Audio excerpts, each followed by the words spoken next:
后这2个版的 MV 有一点不一样，因为我第2版里面没有爸爸。我现在要来出卖他，因为他们离婚了，所以不方便把它再放进来。好，就是本来演爸爸的是我朋友的朋友，可是我朋友的朋友跟我这个朋友离婚了，所以为了怕他突然跑出来跟我要钱，所以还是把它剪掉比较好。这样，那这首歌在重录的时候，就是要收到这张专辑的时候，我就觉得要重录，因为整个可能唱法会跟其他的，如果以前旧的那个唱法，可能会跟其他的歌有点不搭这样子，所以这首歌等于是放在我这张专辑录音的最后一首。录音的那一天呢，我记得很清楚是4月2号，然后那一天我们录到一半 ，Jennifer 就我的制作人，突然脸色一沉，他说：“像那个坂本龙一死掉了。”啊，坂本龙一？怎么会？我知道他生病，年纪很大，然后他说，对他就是生病走了。然后你知道我当下的千头万绪心情是很复杂的，因为今年呢，其实我帮春和剧团做了一个舞台剧的配乐，就是叫我林彩香。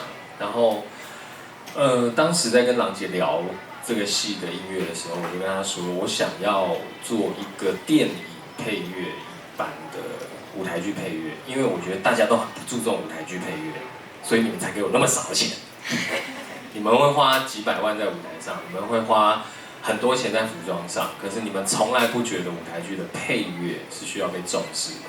所以这次我拿很少的钱，可是我说我要做一个很像电影配乐一般的舞台剧配乐，然后我说我的范本是坂本龙一。我才说去年底我就开始做这个戏的音乐，然后我一首一首配乐，一段一段配乐丢给郎姐，然后郎姐听了就是觉得她很喜欢这样子。没想到戏的音乐写完之后，坂本龙一也走了。然后录音的那天知道这件事情的时候，因为我跟 Jennifer 都是很喜欢坂本龙一的音乐风格的人，然后我就说没关系，我们先录，然后把这首歌 vocal 录完。录完之后，他就说那个我接一下琴，你再进去一下，就是我们来唱一点东西，然后就弹，然后我觉得他好像在弹熊鹤的琴，然后我就唱了，然后唱完一遍之后，他又说录好了，我说啊录好了。对，你不觉得刚刚我们就是把心里面的情绪都放进这首歌里面？你现在心情有觉得比较放松吗？我说有。他说好，那录好了要干嘛？我说放在 CD 里面，不上数位，可是只上在实体的 CD、实体的专辑里面。那很多人家里，包括我自己，我连电脑都没有 CD-ROM， 我家里没有 CD player。可是我就是会找一台，等他就是拿到成品的时候，我真的去找了一台 CD player， 然后搬回家，然后从 CD player 里面放出这首歌。我的排序是有原因的，就是因为我的排序是《熊鹤的锦鲤》是这张专辑的最后一首歌，然后录完那首歌之后，才是那个 Jennifer 边弹然后我边唱的那个版本。然后那个版本呢，听起来粗糙的，因为没有修饰，没有编辑，没有调音，然后还好他没弹错，因为这歌我比他熟，那所以就放进这张专辑里面，我觉得也是我对偶像的一个致敬，这样子。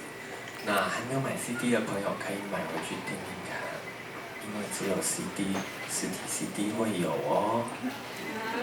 有，我不用买了。不用买。谢谢，我知道。然后，这几年也很谢谢大家，当我的歌迷很辛苦，因为我是一个不是慢热而已，慢热也就算，我是一个很不喜欢出风头的人。我是一个，可是你要当一个歌手，你就是要站在舞台上，你就是要站在 C 位，你就是要让大家看见你。可是我还蛮不喜欢这样的。我喜欢唱歌是因为我喜欢唱歌，而不是我想当明星。我喜欢演戏是因为我喜欢演戏，而不是我想当明星。可是如果我因为有名气而让我得到更多唱歌的机会、表演的机会，那我觉得好吧，那对我来说，那就是我必须要去付出跟协调的事情。可是相对的，我的歌迷就你们真的很可怜哈，习惯你有被虐的。